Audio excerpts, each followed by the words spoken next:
Hello everybody, kia ora and welcome to this video about the astrology of the week from the 15th of March until the 23rd of March, and this is Western Tropical Astrology from the point of view of New Zealand, Aotearoa and Australia. My name is Fiona of Sun and Moon Calendar, and I make calendars for New Zealand, and there's a new edition this year especially for Australia with Australian birds and animals and the lunar months and time zones for Australia. So you can see more about the calendar at sunandmooncalendar.nz. So go ahead and have a look. It's at a reduced price now of $24.95 plus postage, with tons of information to help you know about and navigate the energies of the year and the high energy times and the low energy times. And it is, as I've been saying in my videos, a really significant year. We're coming up to Neptune moving into Aries, and following that in May, Saturn moving into Aries, and then in July, Uranus moving into the sign of Gemini. These are really not everyday things. They are once in a lifetime things, some of those, and there's several of them this year. But right now, we're in other exciting times because we are in eclipse season. We are right in the eclipse portal.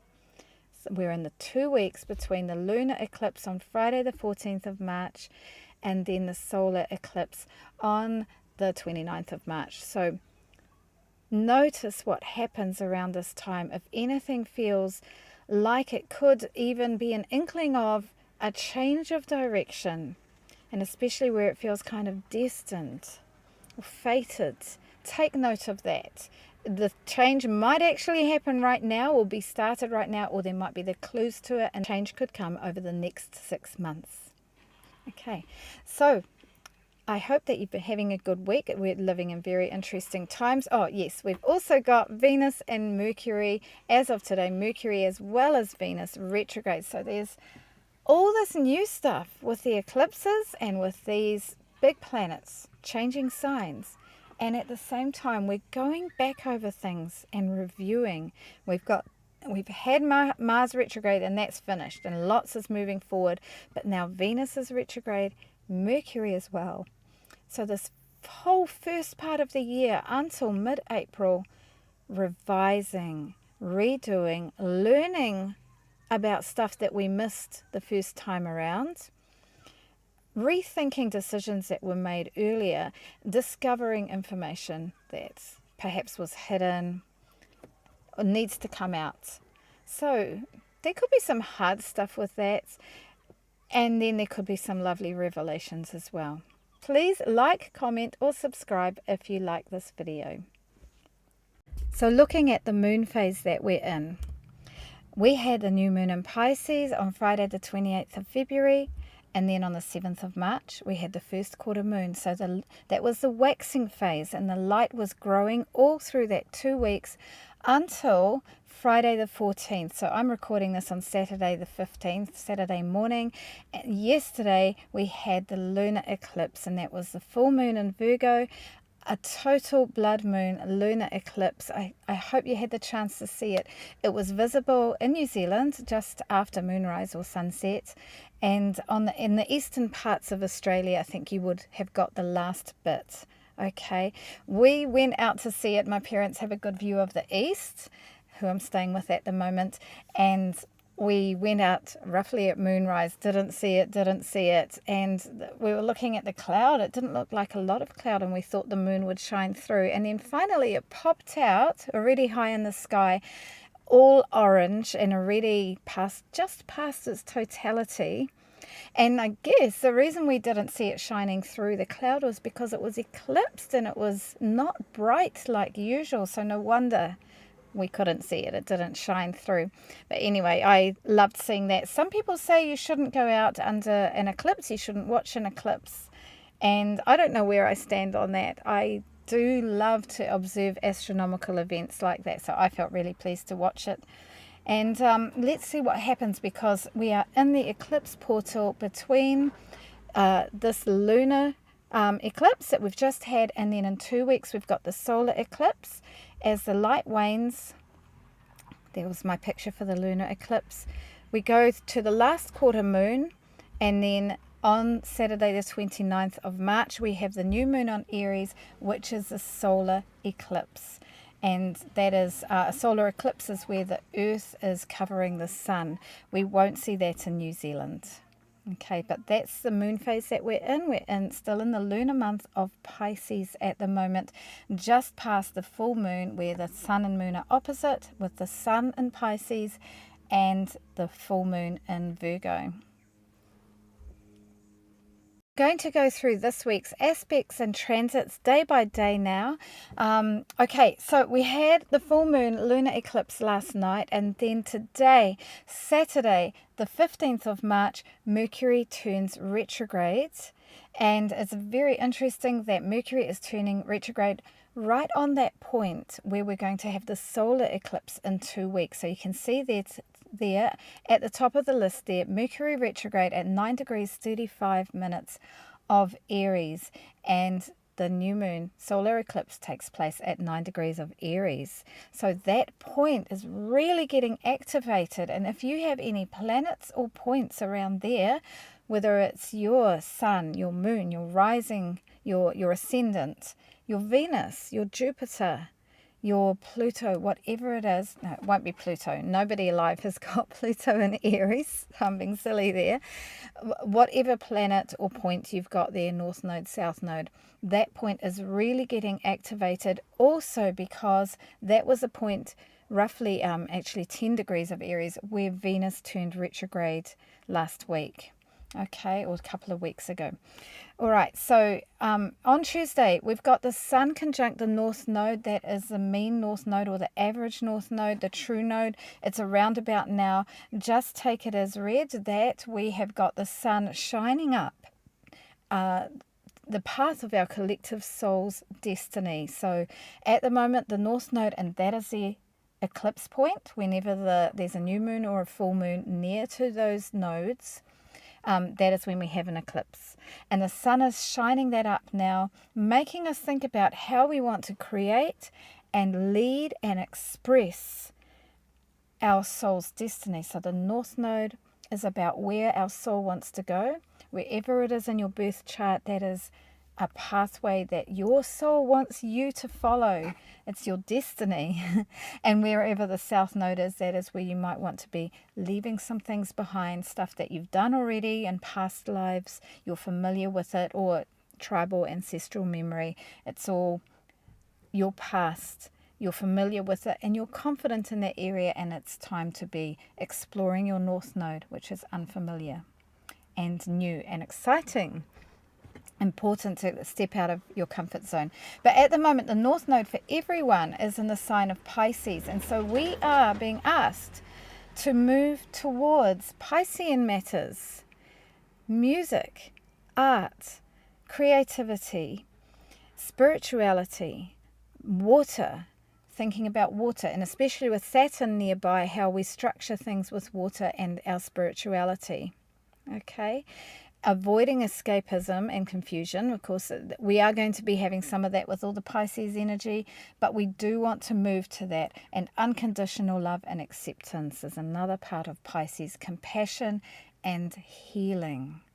Okay, and then 2 days later, on the 20th of March, the Sun conjunct Neptune. So that's even emphasizing more those Pisces themes: spirituality, unconditional love, compassion, creativity, connection to spirit. And then on that very same day, because Neptune is so close to entering Aries itself at the end of the month, such an exciting time, the Sun enters Aries, and that is autumn equinox for us here in the Southern Hemisphere. Then on Saturday, we've got Venus retrograde sextile to Pluto, and that could help us perhaps in our relationships and our money to understand some deep-seated things going on in the shadowlands that exist below the surface of us walking around on Earth, acting all smiley and polite and friendly and happy. But, underneath there's some deep layers that can be dark, but also very powerful and beautiful and full of life force. And Venus retrograde will be helping us to reconnect with some of those. And then the last quarter moon that weekend as well. And looking now at the main events this week. All right, we are in the eclipse portal. So between the two eclipses, the lunar eclipse on Friday the 14th and the solar eclipse on Saturday the 29th of March, we call that the eclipse portal. And also I would say a week before and a week after that last eclipse, so a whole month at least. There are different ways of measuring and defining the times that eclipses are potent or in action and that we're in that eclipse season. But I'm just going to go for simplicity's sake that month, a week before Friday the 14th of March. Think what was happening in that week, what came up that gave you an inkling or a big, huge, obvious message about a turnaround, a change of direction. And notice that over the next 2 weeks especially, and then the week after, the first week of April, the week after that solar eclipse. Eclipses bring fated turnarounds, brushes with destiny. Something can happen, things can end that need to end to make space for new directions. And again, like I said, of that North Node energy, often out of our comfort zone. And also just those new beginnings that can come along and, change your direction, change your outlook. So notice if there's any small messages or big messages about that. Okay. We're still with that stellium in Pisces, so that's adding to that strong eclipse energy with the North Node in Pisces. Also having Neptune there just grinding through that last degree of Pisces until it moves into Aries at the end of the month. Saturn grinding through Pisces for 2.5 years, Neptune 14 years. Saturn 2.5 years, we're coming to the end of that, and it's going to be moving into the sign of Aries soon. So if you have a lot of Pisces in your chart, if Pisces is an important sign for you, it is for me. We Pisces people have done a whole lot of growing up with Saturn there and getting really sensible and adult and serious, and it's good for us. It's good for us in the long term, though perhaps not easy. But wherever Pisces is in your chart, that has been happening with Saturn. And now the lunar nodes are there, making us expand our creativity, our ideas, moving into areas that are out of our comfort zone, that are very inspiring.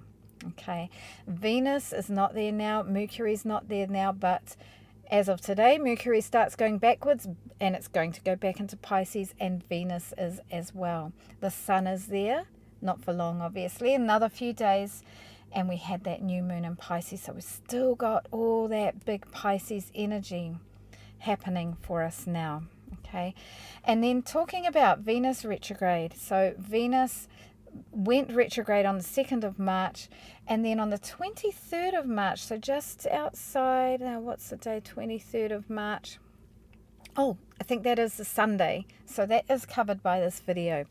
Venus is conjunct the Sun, and this is the center point of the Venus retrograde, and I recommend that on that day you ask the universe a question about love or money, self-worth, beauty, art, something about the pleasures of life, because it's a day where the Venus is right with the Sun, talking to the Sun, in communication and connection with the Sun, and there can be that wisdom and vibrancy and life energy of the Sun that brings life to everything to give that wisdom to Venus.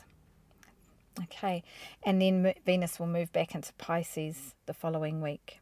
All right, still part of its retrograde.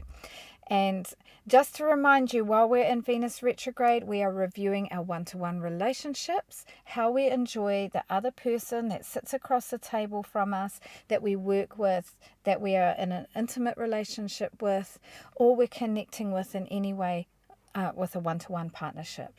How we balance and charm and please others, how we connect with others in that way, what we enjoy having, and our beliefs about what we love to have and what we feel we deserve to have or not. Can we question those? And art, beauty, sensual pleasures, the luxuries and sweet things of life. We're reviewing those. We're probably not as into those and connected to those in some ways at the moment. Like, yeah, I normally dye my hair and I haven't dyed it. I'm really late with that and I don't even care. And I think it's because it's Venus retrograde. Not quite ready to go grey yet, but maybe I will. Haven't quite decided. But anyway, while Venus is retrograde, I'm not going to make any big decisions like that, because while Venus is retrograde, it's a good time not to make any really big and lasting decisions about any of those matters, relationships, beauty. Don't go out and blow all your budget on a big new wardrobe, for example. Okay. Mercury turns retrograde. And like I said last week, sorry I didn't correct that. Wherever there's a square on that slide, it should be an arrow. Okay, so Mercury goes retrograde today that I'm recording it, and it will be retrograde for 3 weeks until the 7th of April. And this means we are going back over communications, back over decisions, rethinking some things, revising, especially anything to do with small businesses, relationships with siblings or other more distant family members, uncles, aunties, nephews, nieces, cousins, and neighborhoods, communities. And Mercury is famous for giving us glitches and problems with machines and communication. So take care with your communications. Check them twice during that time. Okay, all right. And then we've got autumn equinox with the sun moving into the sign of Aries. Okay, now in astrology, Aries is bold and entrepreneurial, takes initiative, starts new things. And it is the sign of spring in the Northern Hemisphere, where Western astrology comes from, the type of astrology that I work with. And because it's the autumn equinox, the autumn equinox is about coming to the beginning of the end, in a way, the beginning of the end of the solar year as we come down to midwinter over the next 3 months. So things are becoming darker and drawing in. This is the opposite of that feisty and lively Aries energy of the Northern Hemisphere. And so I've often wondered, and I'm sure many of you have as well, how does that Aries energy of initiative and new beginnings and feisty energy work with that calmer, quieter autumn feeling? And the truth is that I don't know the answer to that. I haven't quite figured that out, because what I've found is that people with a lot of Aries energy do still have that real liveliness and energy and willing go-getting and setting out on new ventures kind of feeling about them. And I do get that around the Aries season that we're going into. So I'd be interested in your thoughts about that. What do you think about that initiatory energy of Aries with the coming down energy of autumn equinox? And maybe how it plays in with maramataka as well, Māori calendars. Okay, let's see maybe you can write something in the comments about that. Okay, and then the following week, a week later, on the 30th of March in Australia and the 31st of March in New Zealand, Neptune moves into Aries. And this is a once-in-a-lifetime experience. It happens every 166 years. That's going to be a really different feeling for us. We've had Neptune in Pisces for 14 years, making us, I think that this has, been a rise of streaming platforms and Netflix and imagination and creativity and storytelling, fantasy, and also the healing modalities have done well with Neptune and Pisces, so including astrology as any kind of things where we're thinking about how the spiritual and the earthly are connected. They have thrived in the last 14 years, though it's been a little harder since Saturn came into Pisces and making us, putting some restrictions there. It will be interesting to see how things do with Neptune moving into Aries over the next 14 years. Okay, All right. And also Saturn moves into Aries, not until May, but I wanted to mention that Saturn is doing its last few things in Pisces, although it will retrograde back into Pisces later in the year. So as we come to the end of this time of Neptune and Pisces, even though it's going to retrograde back into Pisces later in the year, think about what's changed for you in the last 14 years of Neptune being in Pisces. So whatever area of your chart Pisces is, whether it's your career area, your work and service area, your relationship area, your money and self-worth, there's been an influence to bring us more to noticing spiritual energies, or the hidden energies, the energetic realm that we can't see on earth, perhaps more compassion and certainly more imagination. Okay, so think about that for you. And also, after, towards the end of that, the last 2.5 years, nearly 3 years, with Saturn in the sign of Pisces, making us be having to be really sensible and grown up and structured, and have some sort of harsh reality realizations with it. So I hope that you feel like that both of those have been a positive influence, and there's been some learning and development there. And looking ahead at the main events coming up, we've got Venus retrograde at the moment, and that's going to be right until 13th of April. You can see down the bottom there, 13th of April. We had the lunar eclipse in the sign of Virgo on Friday the 14th of March. Mercury turns retrograde the very next day, the day I'm recording. We've got autumn equinox. Then we've got the solar eclipse in Aries. Then on the 30th of March, Neptune enters Aries. And then on the 7th of April, Mercury direct. A week later, Venus turns direct. And then Saturn enters Aries in May. And then another one I haven't mentioned yet, but it's happening this year with these really important 3 ingresses of the year. Uranus entering Gemini, and that will be the first in a lifetime for very many of us. Unless you are in your 80s, you would never have experienced that before.